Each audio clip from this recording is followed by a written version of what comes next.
Hello, everybody, and welcome to another edition of Poland Daily Travel. In this series of episodes, we will be showing you the city of Lublin. That's right, Lublin, the great city east of the Wisła River in Poland, otherwise known as the Vistula River, that is. Lublin's an amazing city. It's really quite a fantastic place to stop off. Absolutely dripping with history and fun. It is the 9th largest city in Poland. It is the capital and center of the Lubelska province. And it's about 170 kilometers southeast of the capital, Warsaw. It was the Polish-Lithuanian Union in 1385 that really put Lublin on the map, on a strategic route between Krakow and Vilnius. The Lublin Parliament of 1569 created an actual union between Lithuania and Poland. It was the Lublin Parliament of 1569 that actually united Lithuania and Poland politically. So we're going to be getting an all-round view of the city. We'll also go to the Royal Castle in Lublin, and we'll check out the Holy Trinity Chapel with some of the most, well, breathtaking frescoes you're going to see anywhere in Europe. We'll stroll through the old town and comment on its captivating Jewish history. Catholics and Jews lived side by side in Lublin in the Lubelski province for hundreds of years. It was a peaceful and fruitful cooperation. And lastly, but not least, we'll head to a onion bread bakery, and we're going to go through the ritual of how you make onion bread, a staple product along with beer in this region. All in all, you're going to find this an extremely rewarding trip to Lublin, and we hope that you'll see it in a light that you've never seen it before. Poland Daily Travel. Why do we do it? We do it for you. We promise you nothing but the best. Lublin, past, present, and future with Poland Daily Travel.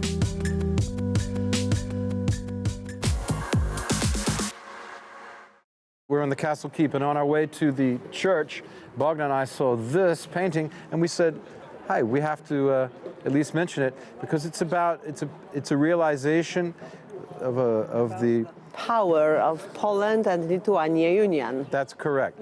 450 years. Anniversary this 450 year. Year anniversary this year. This year. Of the starting of Polish-Lithuanian Union. of the beginning. Of the beginning. Of it. So okay. And this is a realization by Jan Matejko, the great historical painter. Historical painter, yes. And you were telling me off camera, you said this is in Warsaw. No, sorry, Vilnius. It is now in this year. Yeah. It is.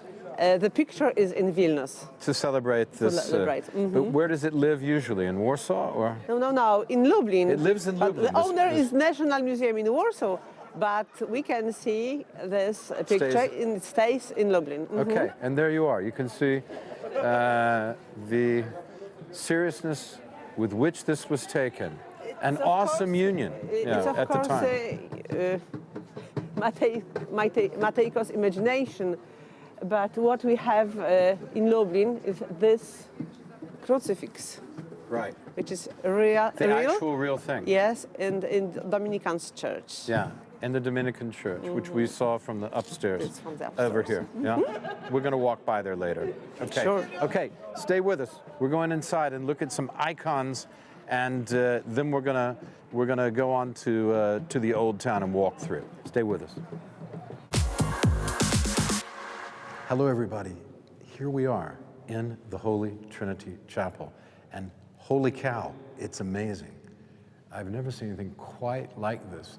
The entire thing is covered in religious frescoes. And you remember we just came from outside, of course, and we were looking at the painting or the representation of the painting by Matejko of the signing of the Polish-Lithuanian Commonwealth, the agreement to create that kingdom. It took place in here. In this chapel was where they signed that. So that's amazing. And if we just look around us, we are surrounded by some of the most sublime religious symbolism and religious iconography that I've ever seen. It's quite unique. This ought to be a UNESCO site, is it? No, European heritage. European heritage, yeah. Okay. This is amazing. Look at this graffiti. So we have these amazing frescoes, and then we have the human touch, literally. Because, I mean, look at some of the dates. I mean, I think I saw, these are real dates, right? Yes. It's not a hoax, you know? 1603. 1603, which was right around 1633. just around the founding of Jamestown, which is where I live. So this is history's way before that, which is amazing. And the whole names and the second names, Andrzej Koninski. Yeah. Okay, so we're going to look at some graffiti. Stay tuned for the next installment. We're going to look at all the frescoes and some of the graffiti in detail. And if I have my marker on me, somebody distract the lady over there, and I will just add my Banksy touch to the graffiti on the wall here. What do you think about that? Shh, don't tell anybody. Quiet. Do it.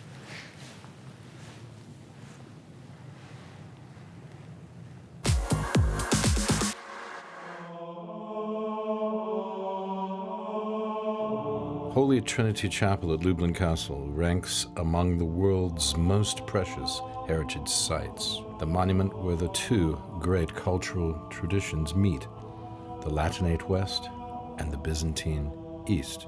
The Gothic chapel, referred to in the written sources as the Capella Regia, when raised in the 14th century, was adjacent to the eastern wall of the former castle.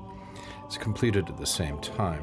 In 1418, the chapel interior was decorated with Byzantine frescoes, executed by painters imported from the East, which are preserved in their original place until this day. The donor of the paintings was the great Duke of Lithuania and King of Poland, Władysław Jagiello.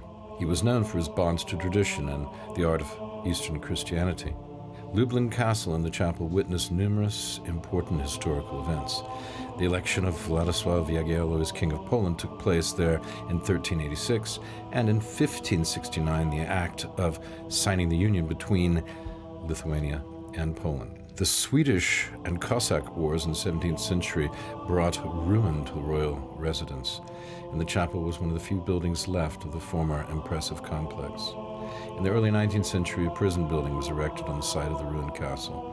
Simultaneously, the wall paintings of the chapel were covered over with plaster and for a long time hidden from view. In 1899, after a chance discovery of the frescoes, their conservation was undertaken and completed finally nearly a century later in 1997. In accordance with the consistent scheme, the most important place in the chapel is the central part of the chancel vaulting. It depicts Christ surrounded by symbols of the evangelists.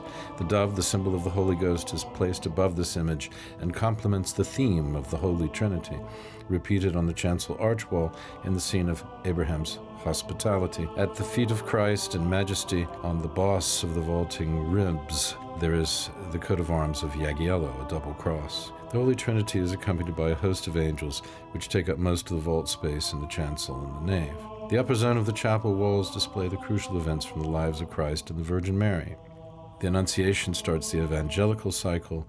It continues on the south wall with the visitation of Saint Elizabeth and the Nativity. On the north wall, the program continues with the presentation of the Holy Mother. We pass to the Passion sequence depicted in the chancel, the Annunciation of the Passion, the washing of the feet, the Last Supper, the prayer in the garden, the betrayal of Judas, the trial of Jesus before Pilate, the mocking, the flagellation, the crucifixion, and the descent from the cross.